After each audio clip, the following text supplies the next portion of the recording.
All right, welcome to The Explainer. Today, we are cracking open a really complex case file, one that details an absolutely extraordinary series of allegations. We're going to walk through the evidence exactly as it's laid out. So, right at the center of this whole thing is a number that is just staggering. The main claim here alleges that an intellectual property portfolio worth $180 billion was siphoned off.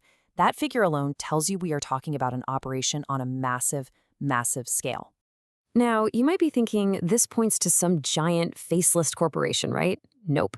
This investigation file alleges that this entire multi-layered operation was orchestrated by just one person. And then it lays out exactly how they supposedly pulled it off. So, yeah, let's dive into this. All right, first up in the file, profiling the central node. It starts by zooming in on the person they identify as the ringleader, the one at the very center of it all.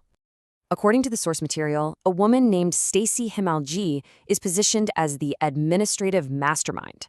The file makes it clear she isn't the muscle, but she's the alleged primary administrative and governmental contact point for the whole network. So her alleged role isn't about direct action, but more about managing the system that allows the whole thing to work.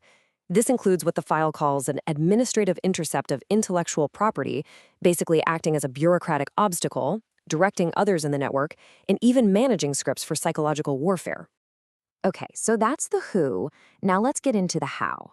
The next section of the file is called the anatomy of the heist, and it breaks the alleged methods down into three main tactics. It's a combination of bureaucratic manipulation, some slick technical deception, and good old-fashioned psychological warfare. The first tactic they describe is this thing called an administrative intercept.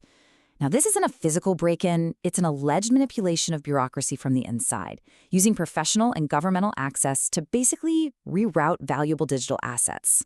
And the file uses a really powerful analogy to explain this. It says to think of it like a corrupt air traffic controller who's using their official terminal to fake flight plans and send valuable cargo to the wrong place, all while broadcasting static to the real owners to keep them confused. Next up, we get to the tech side of things. The file details a process it calls CGI masking. And yeah, this is where the digital aspect of the alleged heist comes in, using deepfake technology to hide the identities of the people involved. But here's where it gets really wild. The documents claim this whole setup creates a massive gap in perception. The operatives inside the ring, they allegedly see everything in crystal clear 4K resolution. But any observer on the outside just sees a distorted, low-quality digital mask described as a silly or haggard avatar. And finally, the documents get into this method of psychological warfare they call the DARVO script. Now, this isn't a term they just made up. DARVO is a pretty well-known concept in psychology. It stands for deny, attack, and reverse victim and offender. It's a classic manipulation tactic. And the file lays it out as a step-by-step process. So the victim identifies the fraud. Step 2, the mastermind denies it completely. Step 3, the mastermind attacks the victim's credibility. And then, in the final move, they completely flip the script and claim that they're the one being victimized. The goal here is to reframe the target's awareness of what's happening as some kind of mental health crisis. The file provides another really powerful analogy for this one. It compares the script to a hacked security system. One that's been rewired so that when you try to report a break-in, the sirens point right back at you, identifying you as the intruder. So you're probably thinking, these tactics are pretty out there, but how are they supposedly put into practice? Well, the file doesn't just describe them in the abstract. It tries to connect them to a very real digital and physical trail of specific geographic locations and financial data points. This table, which is pulled straight from the case file, connects alleged activities to physical locations. It claims unauthorized documents were filed in the Aurora and Ottawa, Illinois corridor. It also alleges a type of grift it calls insurance vamping, which sounds like staging incidents to get insurance payouts, was happening in Wisconsin. And apparently physical encounters were recorded along this same Illinois-Wisconsin corridor to create staged videos. And it's not just about locations on a map.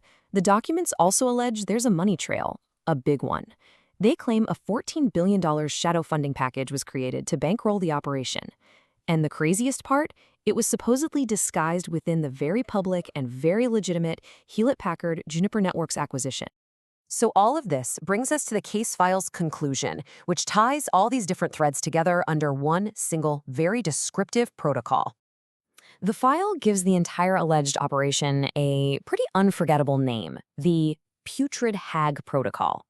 And in its conclusion, it describes the mastermind not as a simple thief, but as a parasitic, soulless administrative entity that it claims is literally feeding off the target's life force and their intellectual property. And that's where the source material leaves us. It's not seeking a verdict. Instead, it presents this incredibly complex web of allegations, supported by its own internal data. And it poses a really fundamental question. What actually happens when a private investigation this detailed is prepared for the public record?